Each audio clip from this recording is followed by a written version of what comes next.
Avant de démarrer cette vidéo, je vous invite à me rejoindre sur Twitch pour tout simplement suivre les différents lives que je vous proposerai. Ce sera sur du manga, sur de l'animé. Vous pourrez suivre les nouvelles informations concernant Boruto to Blue Vortex ou même d'autres mangas. Il y aura aussi du gaming, donc je vous invite à me rejoindre sur Twitch. Le lien est dans la description. Je compte sur vous pour me soutenir. Les amis, je suis très content de vous retrouver pour une nouvelle vidéo. Alors vous savez pourquoi on se retrouve? Je pense que certains ont une petite idée, mais je vais directement casser le débat. On se retrouve pour parler de l'actualité autour du manga Boruto, avec notamment le chapitre 17 de Boruto to Blue Vortex. On a eu de nouvelles informations, notamment la page qui a été leak concernant le futur chapitre. On va revenir sur à la fois la preview de ce que nous réserve ce futur chapitre et la suite de Boruto to Blue Vortex, et on va parler bien sûr de ce leak qui peut être très intéressant, même si au premier abord ça annonce quelque chose de plutôt posé dans une situation malgré tout critique. Voyons tout ça. Avant de commencer, un petit rappel, le chapitre 17 sortira le 19 décembre 2024 sur le site de Manga Plus, et voici sa preview. Les shinobi de Suna et de Konoha s'apprêtent à affronter deux Shinju humains dont leur véritable puissance est inconnue. Pour ce qui est de la page qui a leak, on peut voir Jura dans une bibliothèque de Konoha visiblement en train de collectionner des livres pour apprivoiser son savoir. On va commencer par parler de la preview qui nous a donc été teasée il y a un petit moment de cela concernant le chapitre 17. J'avais fait une vidéo dessus, je vous invite à aller la voir si vous souhaitez plus d'informations complémentaires. Mais on va revenir un petit peu dessus sur certains éléments parce que ça va être intéressant de justement de prendre ça en compte avec la page qui nous a été donc leakée. Un combat semble arriver pour le chapitre 17, enfin semble arriver, ça va arriver. On aura Matsuri Ryu versus Sarada Mitsuki Konohamaru et les shinobi de Suna. Alors évidemment, dans ce combat, il y aura plusieurs affrontements, je pense. On va retrouver d'un côté Matsuri face à Konohamaru. Pour Konohamaru, c'est le moment de briller. Dans son développement, l'adversaire de Matsuri est l'adversaire idéal. Parce que si Konohamaru gagne et qu'il parvient à battre son adversaire, il pourra libérer Moegi. Mais on connaît le niveau de Konohamaru. On a vu un aperçu du niveau de Matsuri, notamment elle est capable de vaincre Gaara et capable de retourner certainement les trois quarts du monde shinobi. Donc pour Konohamaru, la tâche s'annonce très difficile. Mais on pourrait voir un Konohamaru briller grâce à ses origines avec des techniques en référence à son grand-père, notamment Hiruzen Sarutobi, le troisième Hokage de Konoha. Peut-être qu'on va avoir le droit à un Konohamaru qui va se sacrifier en utilisant l'emprisonnement des morts pour vaincre Matsuri, ce qui permettrait la libération de Moegi. Néanmoins, je viens de penser à quelque chose avec cette technique.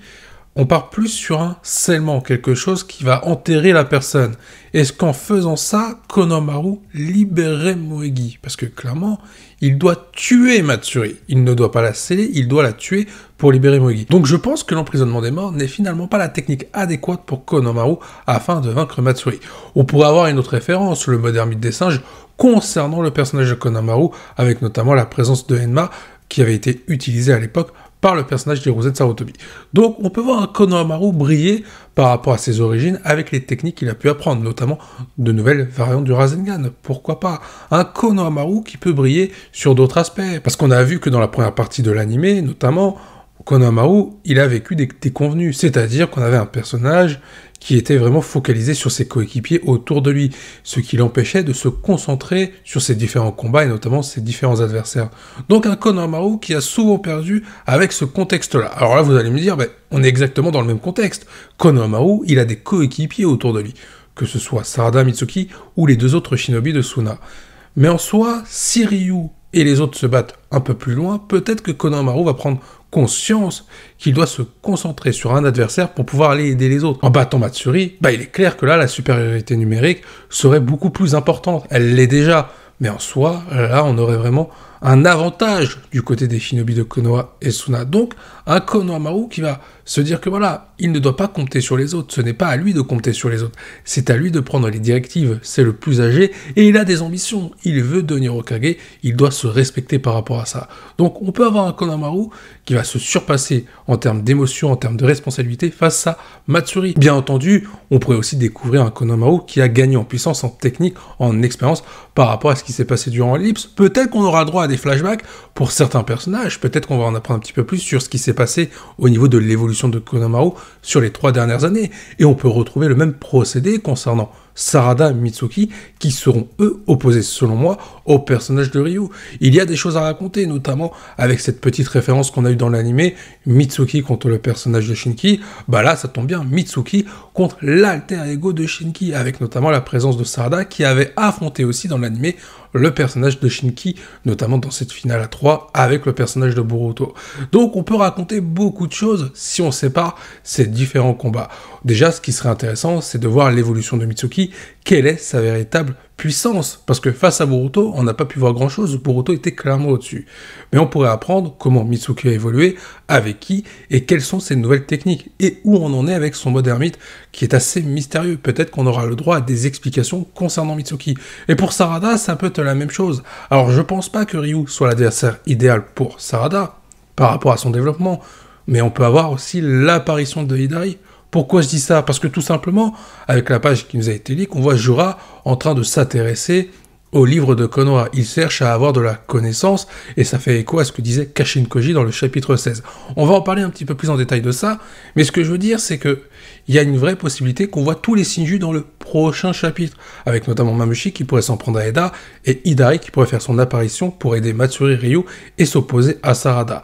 Et là, on aurait de beaux enjeux, plusieurs enjeux de l'émotion du côté de Sarada, du côté de Konohamaru et du côté de Mitsuki. Là, on peut avoir du très bon développement concernant chaque personnage de manière cohérente dans la suite de Boruto Tube Vortex, avec peut-être une Sarada, alors je pense pas que ça arrivera directement dans le chapitre 17, mais une Sarada qui pourrait développer son Mangaku Sharingan en affrontant à nouveau le personnage d'Hidari qui représente l'alter ego de Sasuke. Il est temps maintenant de parler de cette page qui a leak, page que j'ai évoquée il y a quelques secondes avec le personnage de Jura qui visiblement est dans une des bibliothèques de Konoha. Il est en train de collectionner des livres. Alors deux hypothèses. Première hypothèse, celle qui fait écho à ce qui nous a été dit dans le chapitre 16, Jura ne veut pas détruire Konoha parce qu'il y a un vrai intérêt culturel de sa part. Donc là, on serait sur un Jura qui cherche à avoir plus de connaissances, à s'intéresser sur le monde qui l'entoure. Ça peut donner quelque chose de décalé par rapport à la situation du monde shinobi à l'heure actuelle, représentée par les Shinju, cette menace qui peut détruire tout le monde, parce que Jura, il peut clairement raser le village de Konoha s'il en a envie, il peut tuer tout le monde. On pourrait avoir quelque chose de décalé sur ça avec des shinobi qui vont tout faire pour répondre aux exigences de Jura pour ne pas le contrarier. En soi, on retrouverait quelque chose qui ressemblerait un peu à ce qui a été fait dans Dragon Ball Super par exemple, avec Vegeta qui tentait de répondre aux désirs de Beerus. Bah là, ce serait la même chose avec Jura, on pourrait retrouver des shinobi qu'on a bien connus dans Naruto Shippuden en train de se plier aux exigences du personnage de Jura. Ça peut être drôle, mais attention que ça ne soit pas étiré. Et ça peut faire aussi de tempo au prochain chapitre, notamment par rapport à la partie action, avec Matsuri Ryu face aux autres shinobi, et la partie décalée, la partie un peu plus posée, mais la situation est quand même critique, avec Jura qui se trouve à Konoha, qui est en train de faire sa petite visite culturelle, disons-le. Deuxième hypothèse, c'est tout simplement que Jura, oui, il cherche des informations, mais pas sur n'importe quoi, ou plutôt pas sur n'importe qui. Peut-être qu'on aura un Jura qui va continuer à enquêter sur Naruto, peut-être en apprendre plus sur son histoire. Qui était-il réellement par le passé avant d'être Hokage?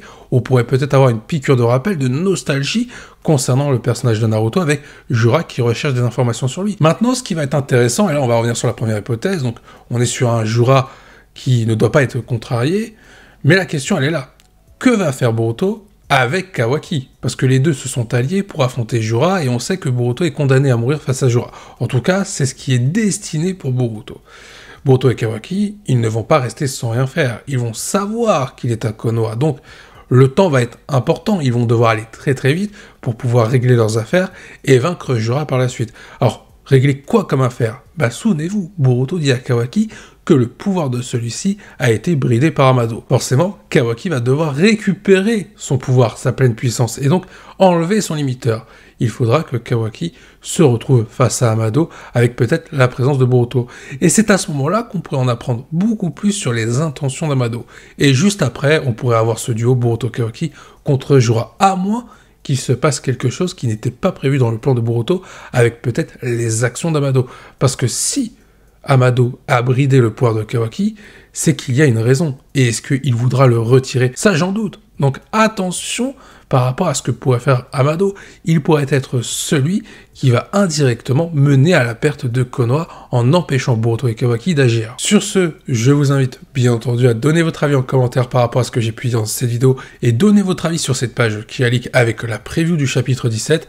Je vous dis à la prochaine, portez-vous bien et n'oubliez pas que la volonté du KT soit avec vous. Avant de partir, n'oubliez pas de me soutenir en likant et en partageant cette vidéo. Je compte sur vous.